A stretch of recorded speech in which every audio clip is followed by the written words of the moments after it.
Do you believe in miracles? I don't just believe in them, I lived one. Every time I look at that woman on the stage, I see the proof. That's my daughter, Sarah, the light of my life, preaching with a fire in her soul that fills this entire church. I sit here in the front row, and I can't stop the tears from welling up. They aren't tears of sadness, though. They're tears of overwhelming, impossible joy.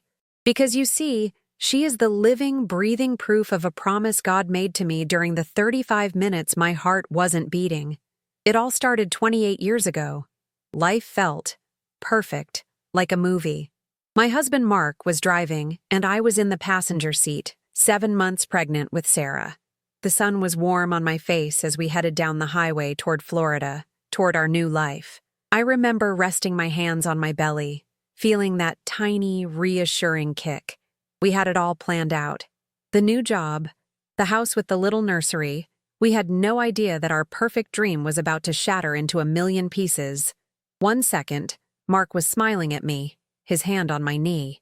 The next, a blinding white light filled the car. It was followed by the most horrific sound I've ever heard. The shriek of tires, a deafening crunch of metal twisting and groaning like a dying animal. And then nothing. Just darkness. Absolute silent darkness. Before the crash, before the white light and the promise, my life was a carefully constructed picture of success. From the outside, you would have thought I had it all. I had a good job in marketing, one of those open-plan offices with free coffee and people who talked about synergy. I was good at it too. I knew how to sell an idea, how to make something ordinary look extraordinary. I guess I was doing the same thing with my own life. Mark and I were that couple. The ones who finished each other's sentences and still held hands in the grocery store after 5 years of marriage. He was an architect, steady and kind, a man who built things to last. Our life was a blueprint he'd drawn up, and we were following it perfectly.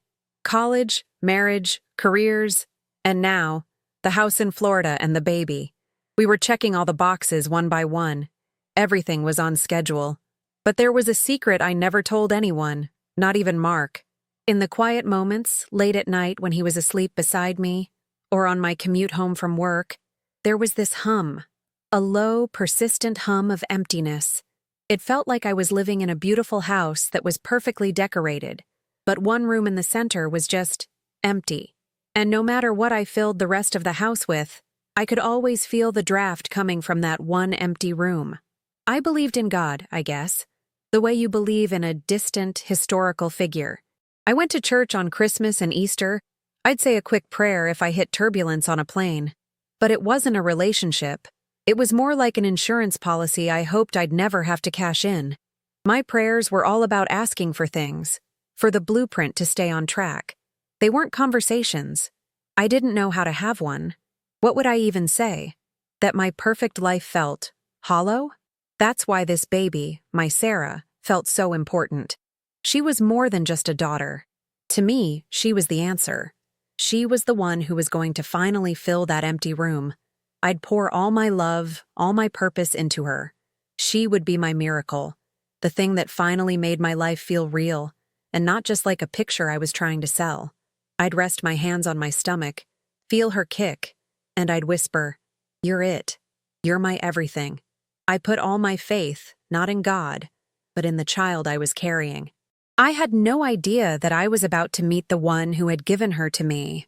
The morning it all happened, the sky was a perfect, cloudless blue, the kind of blue you see in postcards from Florida. It felt like a sign, you know, like the universe was rolling out a welcome mat just for us. I remember Mark was humming along to some old song on the radio, his hand resting on my knee. Everything was exactly as it should be. The blueprint was unfolding perfectly. But there were whispers, little things. The night before we left, I had this dream. It was so vivid. I was standing in an empty room, the same empty room I felt inside me. Only this time, a tiny seed was on the floor. I watched as it sprouted, not into a flower, but into a blindingly bright light that grew until it filled everything. I woke up with my heart pounding, a cold sweat on my skin. I told Mark about it over coffee. He just smiled. That easy, reassuring smile of his. "A good dream, honey." It's the baby. It's our new start. And I let myself believe him. It was easier than trying to understand the fear that dream had left behind. Then, about an hour into the drive, something strange happened. We were on the highway, cars flying by, and a single white feather just materialized. It floated down and stuck right to the center of the windshield, directly in my line of sight. It danced there for a few seconds in the wind before flying off. Mark laughed. Look at that. An angel sending us off. But I didn't laugh. My blood ran cold. It felt wrong, like a message I couldn't read. I shook my head, trying to clear the feeling. It's just a feather, I told myself. Stop being so dramatic. But the feeling didn't go away. It got worse. It started as a knot in my stomach, a low hum of anxiety that grew louder and louder until it was a scream inside my head. Turn back. Something is wrong. Go home. The feeling was so powerful, so real, that I almost opened my mouth to tell Mark to pull over. To just turn the car around and forget Florida, forget the new house, forget everything. But what would I have said? That a dream and a feather were freaking me out? He would have thought I was crazy. I was the one who pushed for this move, who sold him on this perfect future. I couldn't be the one to tear it down because of a bad feeling. So I did what I always did. I pushed it down. I smiled at him, pretending everything was fine. I rested my hands on my belly, looking for comfort in the little life I was carrying. I told myself it was just pregnancy hormones, just nerves. I put my faith in the plan, not the warning. That was my biggest mistake. Because what I didn't know was that this feeling wasn't just my anxiety. It was a grace. A final chance to choose a different path. Mark must have seen something on my face, though. He turned down the radio, his smile softening. "Hey," he said, his voice so gentle. "You okay? You seem a million miles away." I just nodded, forcing a smile. "Just thinking about the nursery." He squeezed my knee. "It's going to be perfect. Everything is going to be perfect." And as he said that, he turned to look at me, his eyes full of more love than I thought a person could hold. He was about to say something else. I could see the words forming on his lips, but he never got to say them, because that's when the world exploded in a flash of white light. What do you think? Was it just my imagination, or was something trying to warn me that day? Subscribe to the channel and hit the bell so you don't miss what happened when I opened my eyes on the other side. I'll be sharing more stories of how faith can show up in the most unexpected moments. It happened so fast, yet I remember it in slow motion. That last look from Mark. His eyes were so full of love, a deep, quiet promise of forever. He opened his mouth to say something, but the words never came. Instead, the world outside my window just vanished.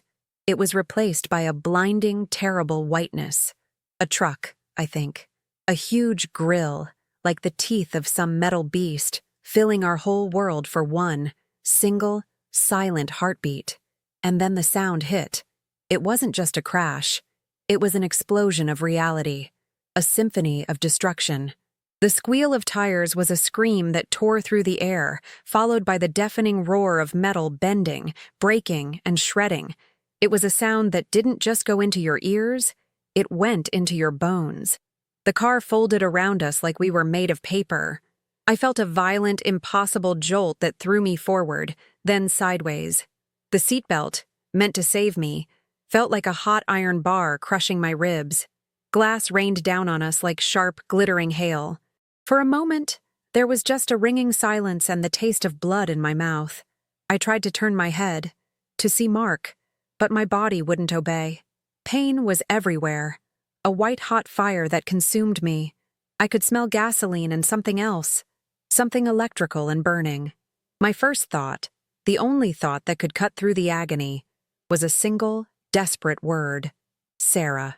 My hands, somehow, moved on their own. They went to my belly, a mother's instinct that defied broken bones and torn muscle.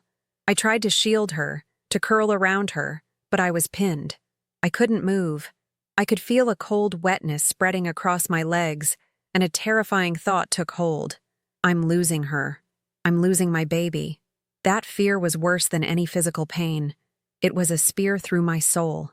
And so, in that mangled wreck, with the world going blurry at the edges, I prayed.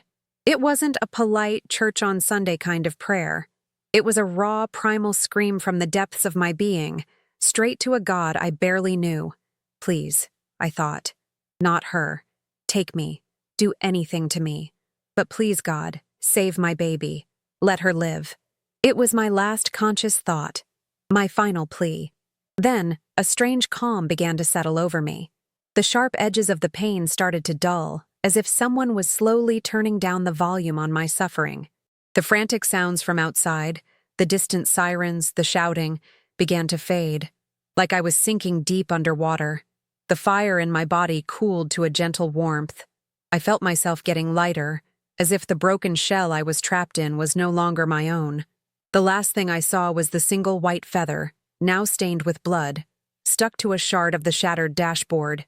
And then, everything just stopped. The darkness that followed wasn't scary. It was just the end, or so I thought. There was no tunnel, no bright light at the end of a long, dark passage. There was just a release. One moment, I was trapped in agony, the world a mess of shattered glass and the smell of gasoline. The next, I was free. The first thing I registered was the silence. Not just an absence of noise, but a deep, profound quiet that seemed to soak into the very essence of who I was. And then, the pain was just gone. It didn't fade away. It was simply erased, like a word wiped clean from a slate. I felt a gentle pull, a sensation of rising. It wasn't like floating in water. It was more like being weightless, like a single speck of dust caught in a sunbeam. I was no longer a body pinned in a mangled car. I was just me, the core of me. And I was separate from the chaos. I tried to look for Mark, to call his name, but I had no mouth to speak with, no eyes to see. And yet, I could perceive. It wasn't seeing, not really. It was more like knowing. Below me, if below was even the right word, I could see the scene. The flashing red and blue lights painting the highway, the grim-faced paramedics working with focused urgency. I saw them pull my broken body from the wreckage, a thing of tangled limbs and stillness that I no longer recognized as my own. It felt like watching a sad movie about someone else. There was no fear, no horror. The terror had been left behind with the blood and the twisted steel. All that remained was a profound, unshakable peace. But I knew two things with absolute certainty. The first was a quiet, heartbreaking knowing that washed over me. Mark was gone. He wasn't in the car, and he wasn't here with me. He had moved on. The second was a tiny, persistent thread of light that still connected me to that broken body on the asphalt. It was a silver cord of worry, of love, of fierce, primal protection. It was Sarah. She was the only part of that world I couldn't let go of. But then, something else began to pull at my attention. The scene of the crash began to dim, the flashing lights fading like distant embers. The peace around me started to change. It wasn't just an absence of pain anymore. It was becoming a presence, a warmth that felt more real than the sun on my skin. It was a feeling of being completely known and completely, unconditionally loved. It was a light. Not a light you see, but a light you feel. And it was drawing me in, pulling me away from the wreckage of my old life and toward a promise I couldn't yet comprehend. I had no idea who I was about to meet. What do you think is waiting for us when we cross that line between life and death? Subscribe and hit that bell, because you won't want to miss what he said to me when I finally stood in that light. I'll be sharing more stories about how the moments that break us can be the very moments that lead us home. As the wreckage of my life faded below me, the world, or what I thought was the world, dissolved. I was drawn into a place that had no walls, no ceiling, no floor. It was just light. But it wasn't a light that blinded you. It was a light that held you. It was a warm, golden-white brilliance that hummed with a frequency of pure, unconditional love. Every fear I'd ever had, every insecurity, every ounce of that emptiness I carried in my soul, it was all just gone. Burned away by this perfect peace. I wasn't a body anymore. I was just awareness. Pure, peaceful awareness. Bathed in this love. And then, within the light, a presence began to form. It wasn't a man with a beard and a robe, not like in the paintings. It was a form made of the light itself, only more concentrated, more brilliant. It was a silhouette of pure love. There was no need for introductions. I didn't see a face, but I knew him. In the deepest part of my being, in a place that had always been empty, I knew. It was Jesus. He didn't speak with a mouth, but his thoughts poured directly into me, not as words, but as pure understanding. My first thought wasn't for myself or for Mark. It was for my daughter. I didn't have to ask the question. He already knew the cry of my heart. A feeling of profound reassurance washed over me, a communication clearer than any spoken word. Your daughter will live, my child. The relief was so absolute it was like a wave that cleansed my entire soul. But the message wasn't finished. It continued, a promise that unfolded within me like a sacred scroll. And she will not just be a survivor. She will be a voice for my glory, a shepherd who will lead thousands back home. In that moment, I understood everything. I saw my life, not like a movie, but like a tapestry. I saw the perfect blueprint I had made, and I saw how fragile it was. I saw that empty room inside me, and I finally understood. I had been trying to fill it with a career, a husband, even a child, but it was never meant for them. That space was shaped for him, and only him. That was the first stunning revelation. My purpose wasn't to build a perfect life, but to make room for his. A new wave of emotion hit me then, a human, earthly grief. I understood the promise for Sarah, this incredible destiny that awaited her, but a deep sorrow pierced through the peace. I sent out the thought, my own soul crying, but I won't be there to see it. I won't get to be her mother. The light of his presence seemed to intensify, wrapping around me like a father's embrace, a feeling that felt like a smile, a love that held all the stars in the universe, filled me. And then came the second revelation, the one that changed everything. Oh, but you will. He communicated, the thought both gentle and impossibly powerful. Your work on earth is not yet finished. You will live to see this promise fulfilled. Go back. The words weren't a suggestion. They were a command, filled with love, but absolute in their authority. I felt a boundary, an invisible line between this place of perfect peace and the broken world I'd left behind, and I felt myself being pulled back toward it. It was like a magnet, a force I couldn't resist. I didn't want to go. I wanted to stay in this light, in this love, forever. But the promise was now a fire inside of me. I had to see it. I had to go back for her.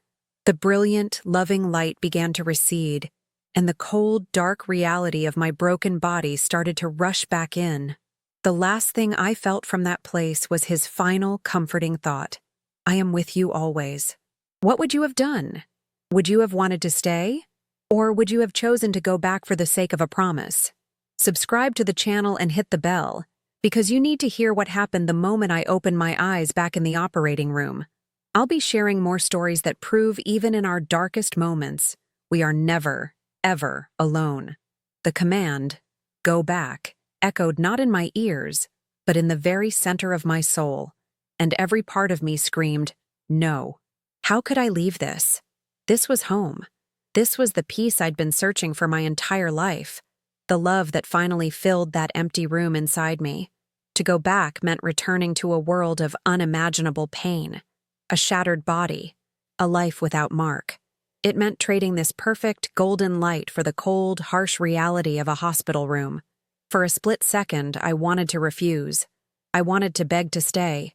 But then, the promise. Your daughter will live. She will be a voice for my glory. The image of Sarah, a daughter I hadn't even met, burned in my mind. The promise wasn't just words.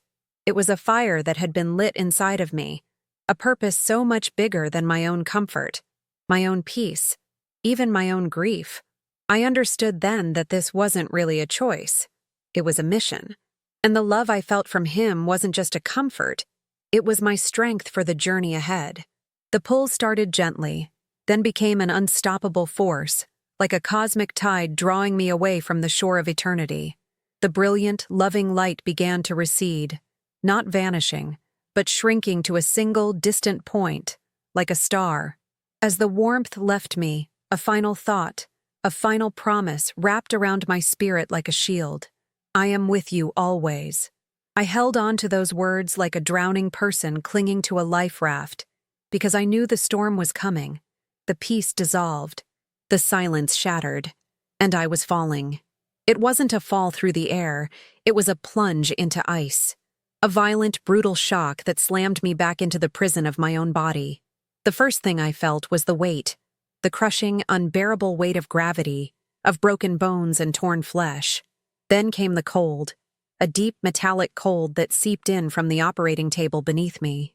Sound rushed in next, a chaotic jumble of frantic voices, beeping machines, and a steady, rhythmic sound that I dimly recognized as my own heart. My own heart, beating again. But what happened next was even worse. The pain came back. It wasn't a slow return. It was an explosion. A white-hot agony that detonated in every nerve ending, screaming from every cell that I was alive. It was a fire that threatened to consume me whole. But as that fire raged, it met another fire, the promise for Sarah. And in that moment, I knew the pain wouldn't break me. It was the price of the promise. It was the brutal, beautiful proof that I had been given a second chance, not just to live, but to witness a miracle. What do you think would be harder?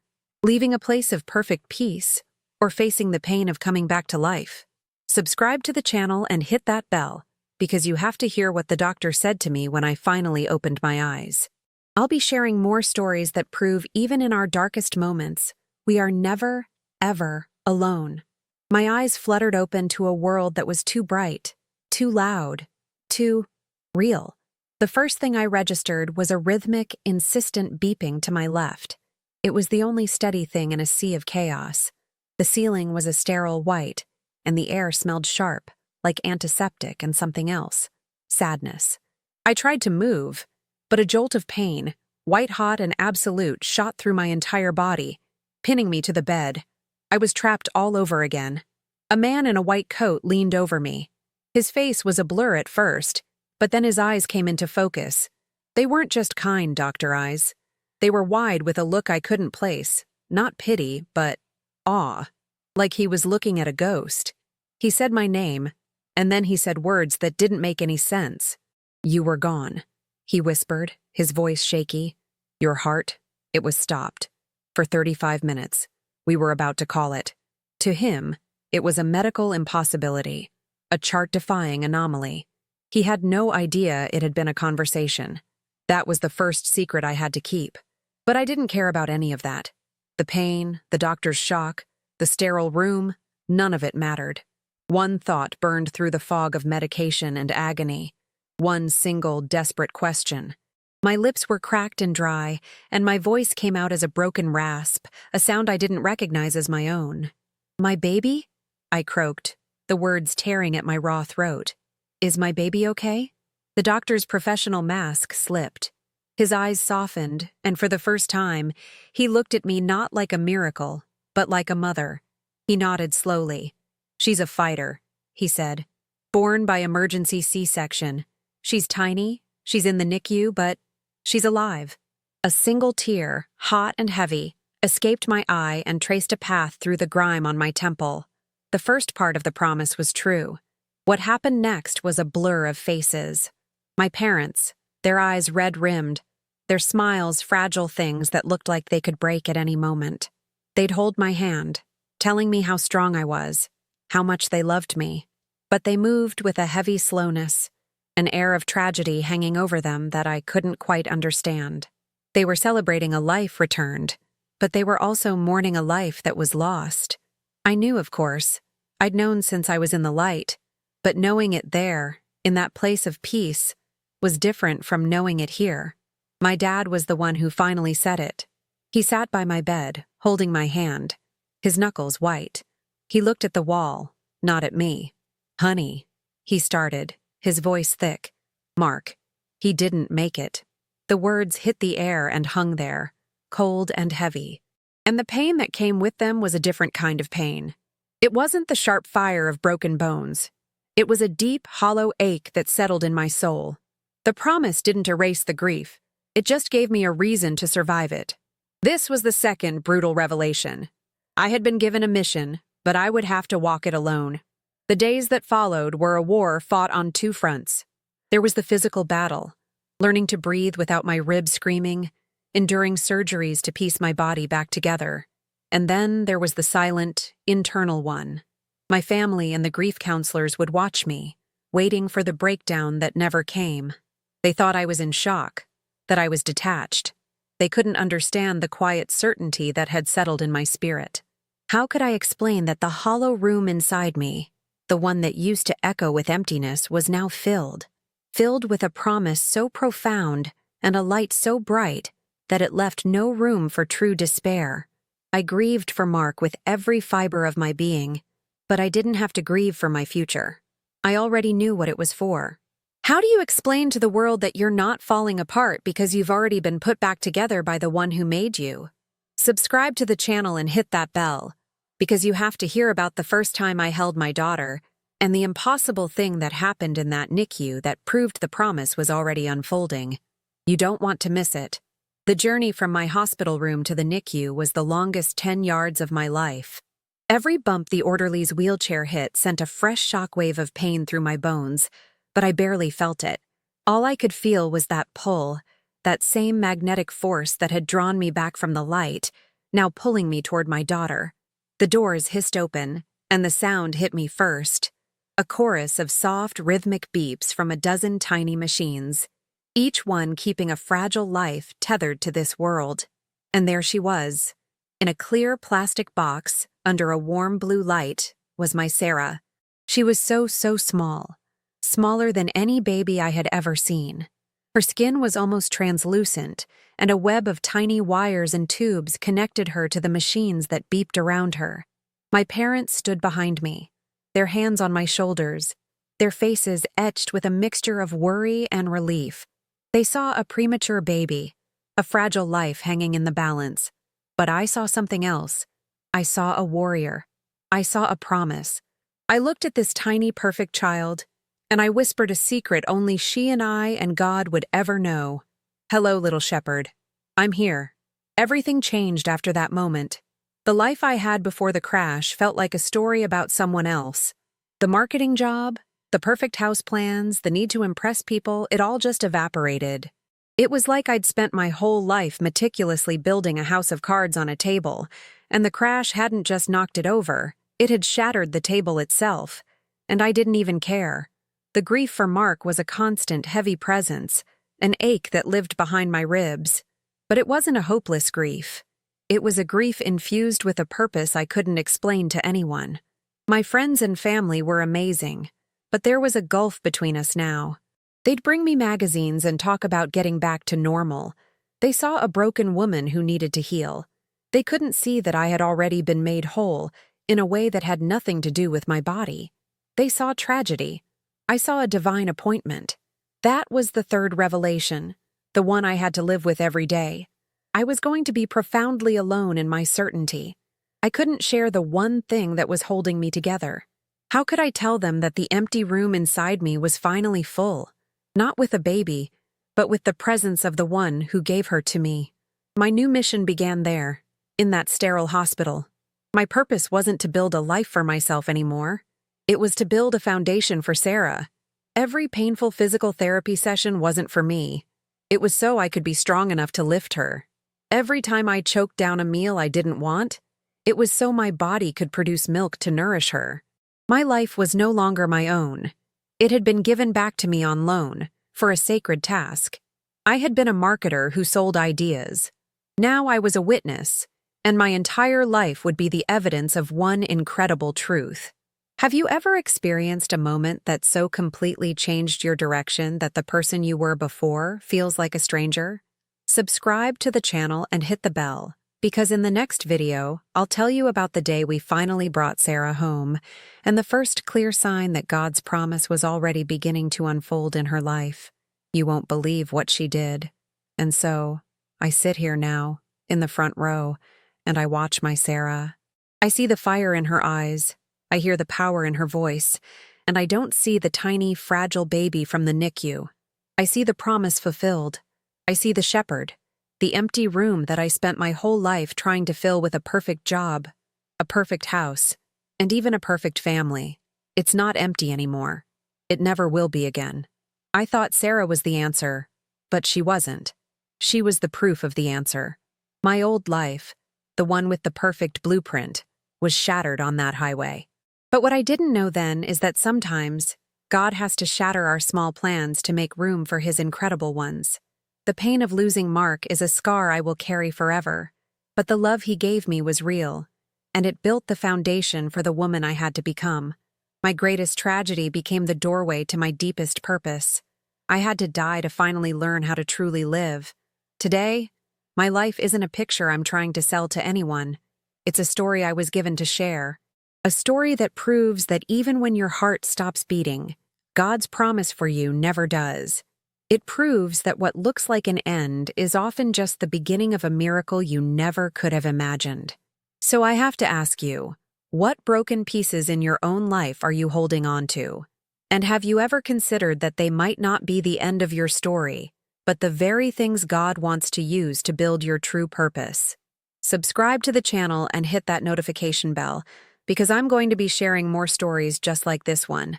Stories of impossible hope found in the darkest of places. You are not alone in your journey.